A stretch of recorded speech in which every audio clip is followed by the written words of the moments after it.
I also take ownership for the Tana. The Tana thing was my. Oh, that was so long ago. Was my idea. He suggested like we can go to the place. It's just in San Francisco. I'm like, it is just in San Francisco. Yeah, we literally harassed an 18-year-old child at her show. But I mean, it was things that a lot of people loved. I mean, yeah. I mean, it was like I can recognize why it was entertaining. I could also recognize why it was completely out of line. Yeah. There was once a time when iDubbbz was known for having confidence in his material. A scrappy and intelligent YouTuber who fought their way to the top. And though the rise comes before the fall, he was still able to make some incredible content even after the last content cop. However, something at some point changed for the worse. While some people are pointing the finger at Anissa, Ian's girlfriend, I think it's important to keep the responsibility on Ian. Nobody is forcing him to be with anybody. Ian makes a particular comment about context during his interview with Sam Hyde that perplexes me. But I think the areas I struggle with, and I think a lot of people who want to enjoy your content kind of struggle with, is they don't feel like they have permission to laugh at certain things because you haven't given them like enough context at the beginning to indicate like, oh, this is all just like a gag that I'm doing or something like that. Much of the most popular iDubbbz content has the essence of an inside joke, which you just can't get by explaining things outright. You haven't given them like enough context at the beginning. I'm not sure if he understands this and he's just trying to distance himself from his previous content, or if it's just something he never understood. Although I highly suspect it's the former. This is one of the few examples of hypocrisy during the interview, one of the other instances being a flat-out lie. Let's take a look at that now. Why did you choose to make a documentary about me? Well, I'm gonna flip that question on you and say... You can't flip the... I just flipped the question on you. All right, go ahead. Do you remember our first interaction? No. You don't? No. I have very bad memory, though. Yeah. You copyright claimed the video. You sent me an email. The email was, I will release the copyright claim on your video if you can send me a video of yourself squatting 200 pounds below parallel. Why didn't you do that? That's what led to this day today. Really? Okay, so are you gonna punk me? You're getting punked. Really? How are you gonna punk me? I'm gonna make you look like an Really? Which isn't hard to do. Is that really the case? No. Okay. It's clear that Ian is trying to use meta-irony against Sam, but they're in the middle of an interview. This isn't a bit. And since this is a real-life interview and not sketch comedy, clearly iDubbbz meant one of the two things he was saying. I turned that hate into a passion for filmmaking, which is why I'm here. Okay. Yeah. The video is not meant to be a hit piece. I didn't set out to do that. I was like, no one's made like a documentary, at least a good documentary about MDE or Sam Hyde. I'm gonna make you look like Really? Which isn't hard to do. Which one of these photos is of someone eager to tell the truth? Which one of these photos is of someone trying to make an excuse for themselves? I'll leave that for you to decide. This isn't abstract social commentary. He's either there because of the copyright claim, or he's not there for the copyright claim. I can see why somebody would lie about this, and want to have it both ways. Ian is at a point in his career where he still wants to write hit pieces without having the reputation of being somebody who writes hit pieces. So instead of sticking with the "we're here because you copyright claimed me" narrative, which is what he said in the interview, they interrupt one of the juiciest parts of the interview to edit in iDubbbz explaining to us why this video isn't a hit piece. In the course of 2 minutes, Ian goes from "you did something horrible to me and that's why we're here" to "oh, it was just a funny bit that I happened to come across when I was racking my brain and I really had to think about it." No. This is not the face of somebody who's just messing around. This is the face of somebody who's bottled something up for a very long time and they're finally letting it out. In the past, iDubbbz would have stuck by his words, but this iDubbbz cares more about brand image correction. How relatable. Ian as a person has not changed very much in like regards to his like moral stance on a lot of things. But like Ian and how he feels about how he wants to put himself on the internet has changed. What that really means is, without any real improvement or change, I will be conveying myself to the public in a more profitable manner. Another infraction, when Ian calls out Sam for harassing and attention-seeking tweets. Ian, of course, is somebody who would never engage in harassing or attention-seeking behavior of any kind. Well, you have some pretty horrible comprehension because I was hardly calling you out for it. I used it as a point to illustrate that you can be criticized for it. Oh, that's right. iDubbbz doesn't call people out. He merely says that they can be called out, and then continues to absolutely destroy them. Back when the rice gum stuff was going down, I didn't realize how flimsy of an argument this is. It almost seems like Ian was trying to become immune to criticism. That happened to be a rather large critique that Ian had for Sam. The strange thing is, though, if you look at Sam's whole career, you can tell how much he does not care about being criticized. Just totally straightforward with you. Do you want to attribute this to your system? I want to be totally straightforward with you. You will never, in a million years, get a job at a publication as prestigious as the New York Times. That little pipe dream is never gonna happen. He doesn't do the things that he does to become magically immune to criticism. I bet when you were a kid, your parents called you dumb. On the other hand, when iDubbbz had his first big clash with his fans, he had to make a whole video about it. Trying to find a way to become immune to criticism seems far more in character for Ian than it does for Sam. And that brings us back to the H3 podcast. It's unfortunate that iDubbbz does not stand by his material on Tana Mongeau. Side note, I'm probably the first male YouTuber to ever pronounce her name properly. It's not that hard, guys. It's just the O sound. It's a French thing, come on. Name aside, she's a problematic YouTuber. And sure, she was rather young when a lot of this happened, but just because a manipulative child-scamming bully is 18 years old doesn't mean they're not a manipulative child-scamming bully. Another example of iDubbbz being overly sensitive to criticism is the "Don't Talk to Me About Music" video. He somehow finds it preferable to never talk about music again rather than have a simple disagreement with somebody. He acts like music is a topic where common ground is necessary, which it isn't. When they've never heard of your favorite artist and you've never heard of their favorite artist, that's an opportunity to share music. It's such a simple concept that I feel stupid saying it out loud, like it's something that I should be telling a first grader. I do wish that, you know, it wasn't as socially awkward to explain your favorite songs and artists, but it's equivalent to sharing a dream. It's awful to hear someone say, oh yeah, my favorite band is Captain Greg and the Moon Monkeys, Walking on Stilts. Have you ever heard any of these? First of all, I've had plenty of great conversations about both music and dreams. They're pretty easy to talk about.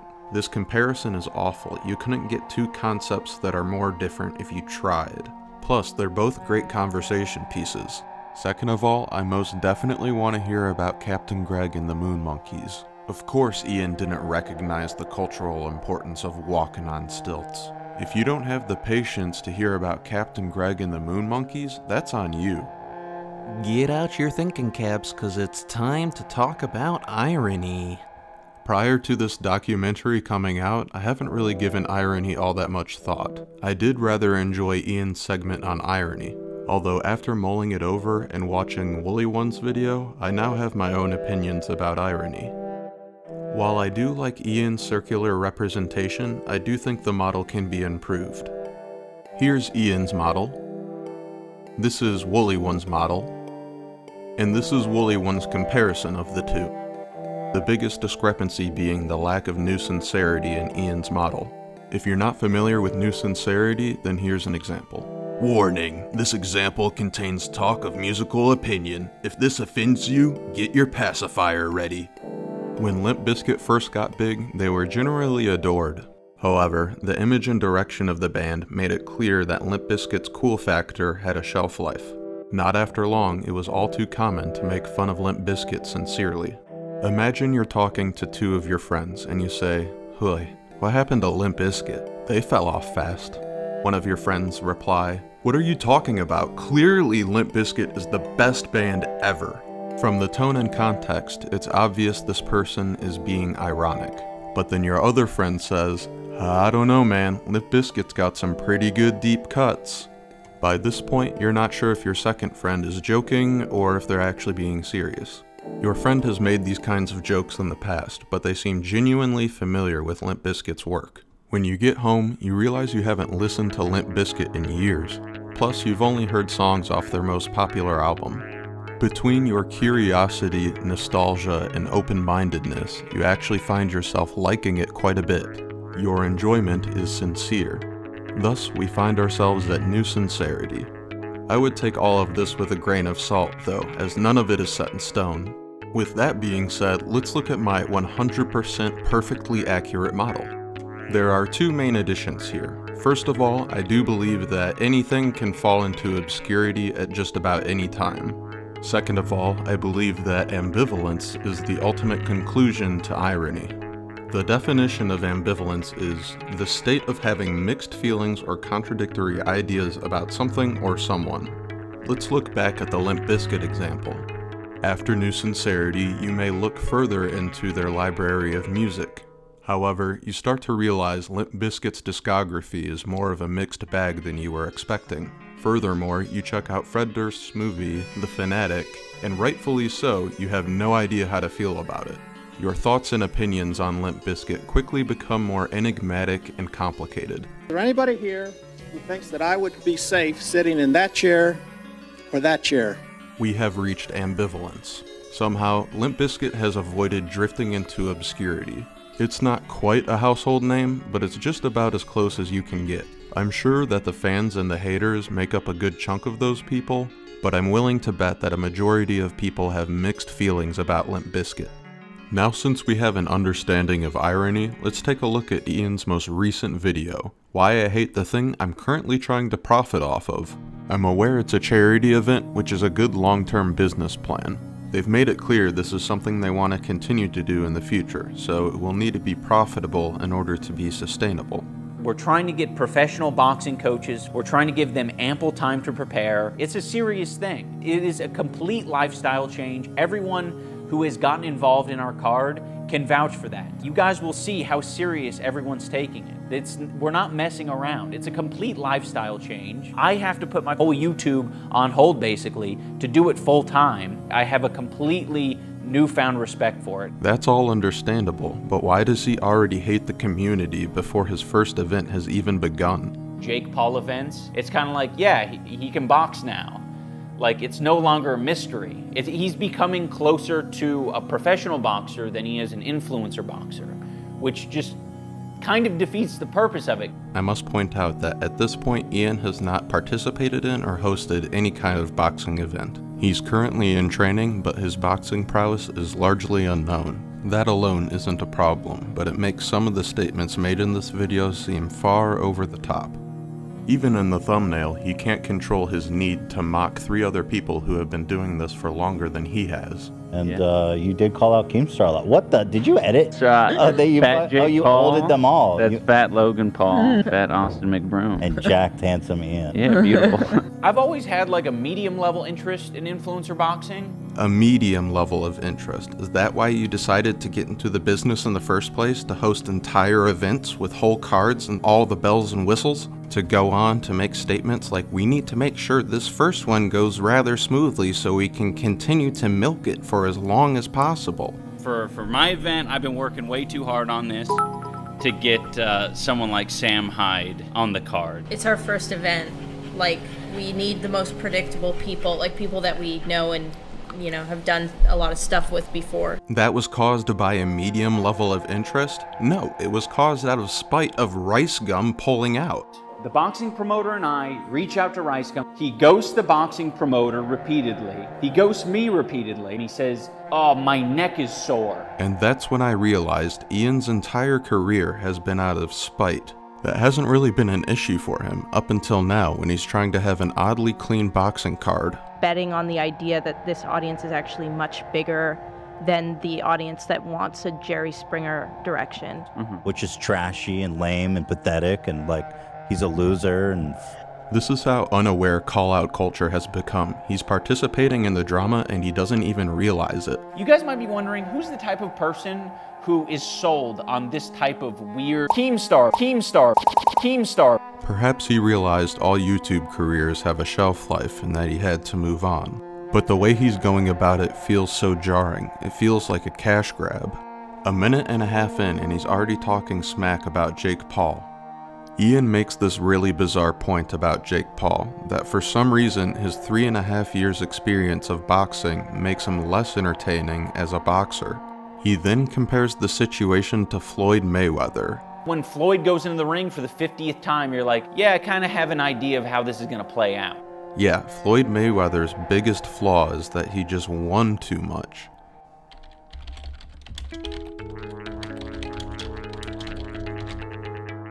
Yeah, you wouldn't want to learn anything about fighting from him, even though iDubbbz said in an earlier video that they're not trying to step on anyone. He still manages to take swipes at Jake Paul, Floyd Mayweather, and Keemstar, all people who have been in the boxing community for longer than he has. Plus, he took time off of YouTube to practice, which isn't a problem whatsoever unless you make fun of Jake Paul for being more of a professional boxer than an influencer boxer. Kind of defeats the purpose of it, because you're like, oh, I want to know, are they going to be good or bad? He wants to have his cake and eat it too, and there's no better way to describe Ian's more recent behavior. He wants to transition from influencer to boxer, something that he affords no one else any kind of respect for doing, unless they're on his boxing card. He wants to make a hit piece on Sam Hyde without us thinking that it's a hit piece on Sam Hyde. He wants us to think that he regrets the Tanamongo content cop when he leaves it up on his channel with 34 million views. He wants us to think he's a changed man without actually changing.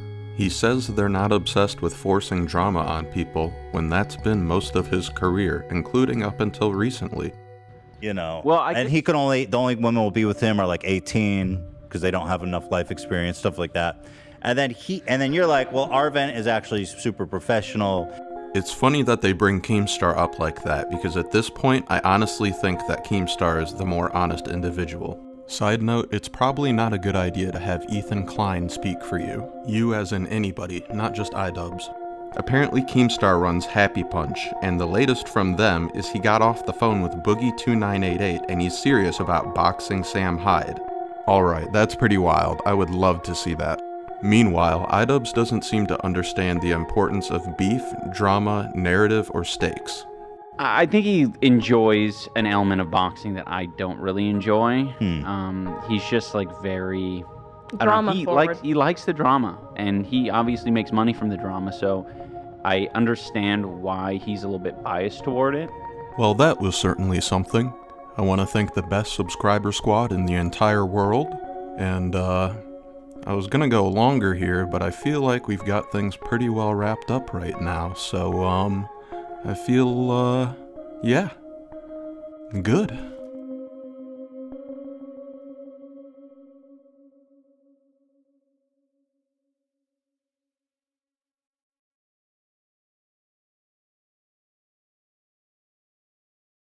When Floyd goes into the ring for the 50th time, you're like, yeah, I kind of have an idea of how this is going to play out.